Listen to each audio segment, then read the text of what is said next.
Bismillahirrahmanirrahim. Assalamualaikum warahmatullahi wabarakatuh. Sahabat beriman yang dirahmati Allah, subuh adalah waktu yang amat istimewa. Waktu di mana terjadi pergantian dari malam ke pagi, dari gelap menuju terang. Subuh sering diungkapkan secara khusus dalam beberapa ayat Al-Quran. Dan demi subuh, apabila fajarnya mulai menyingsing. Quran Surat At-Takwir ayat 18.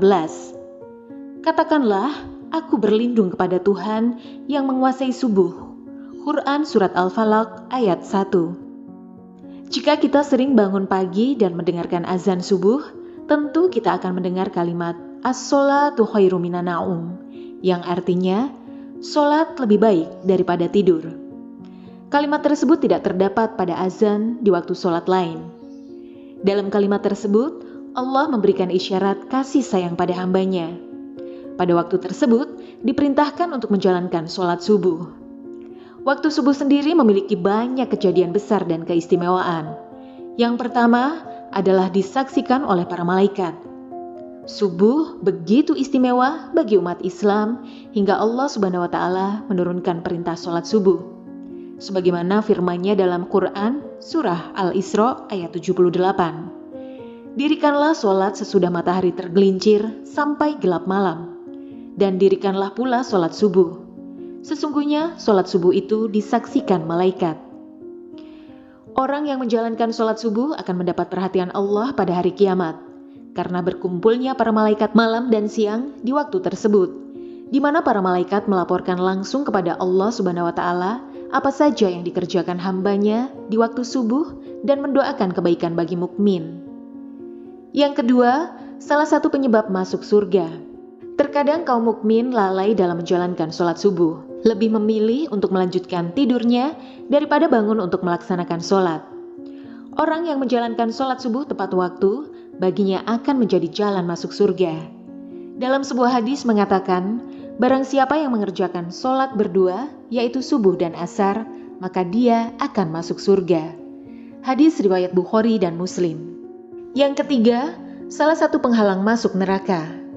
Sholat subuh yang memiliki jumlah rakaat paling sedikit dibanding sholat wajib lainnya, terkadang menjadi sholat terberat bagi sebagian umat muslim.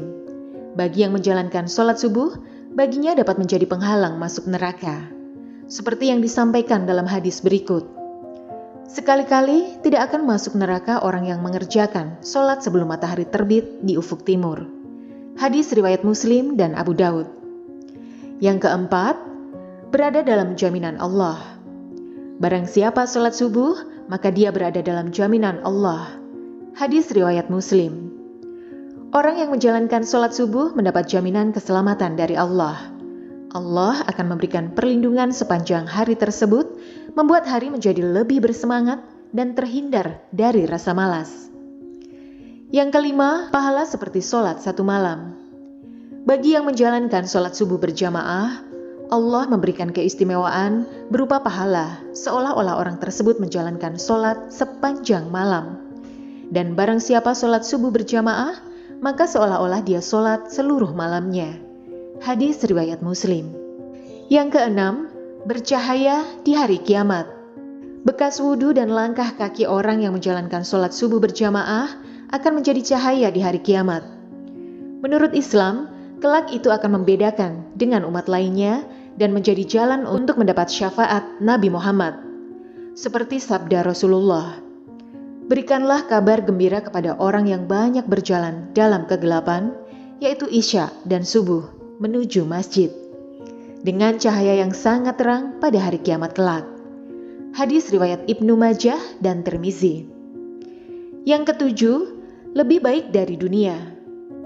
Sholat subuh dianggap sebagai amalan yang kebaikannya melebihi dunia beserta isinya.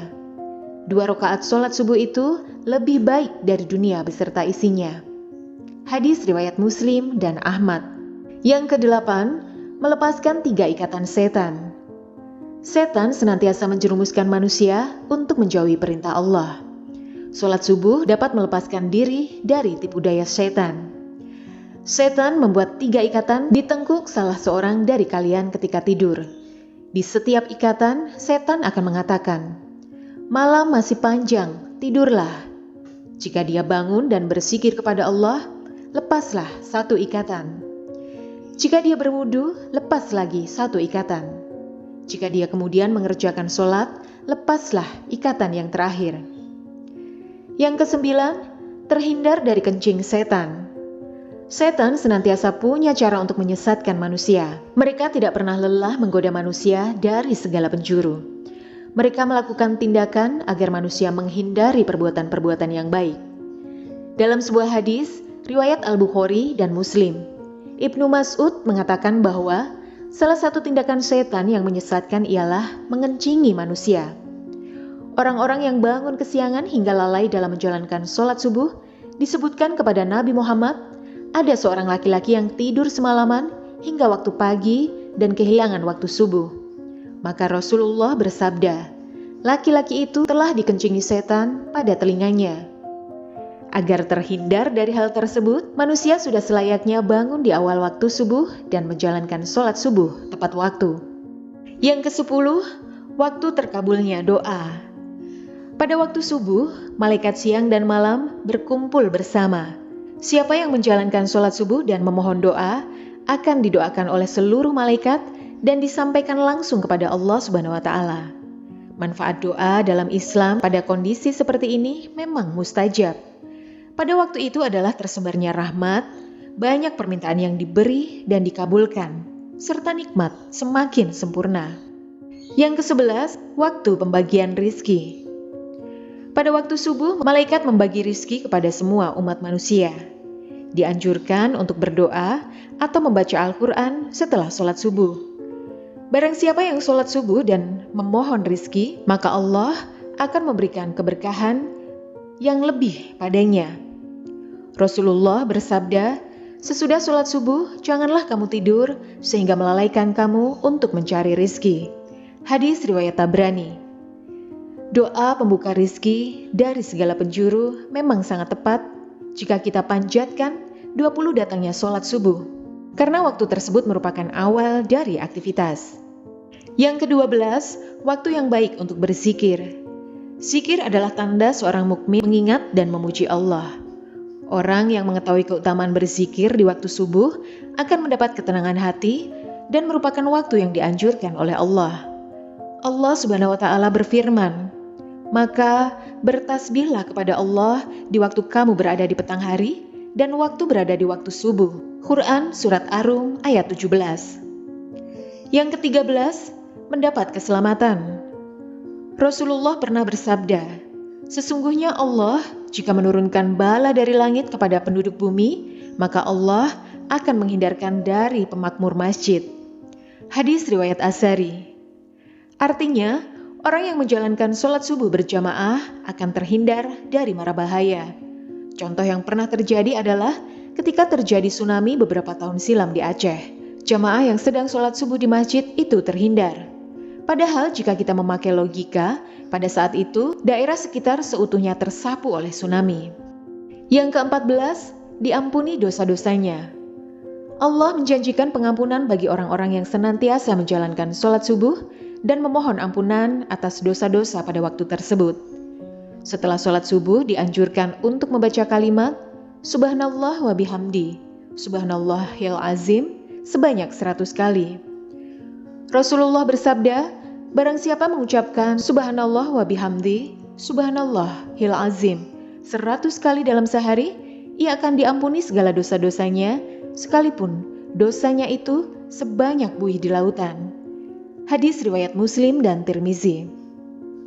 Yang ke-15, terhindar dari munafik. Dalam hadis riwayat Imam Malik mengatakan, batas antara kita dengan orang-orang munafik adalah yang menghadiri sholat isya dan sholat subuh. Hal itu dikarenakan orang munafik tidak akan sanggup untuk menghadiri kedua sholat tersebut. Hadis riwayat Imam Malik. Yang ke-16, dapat melihat Allah.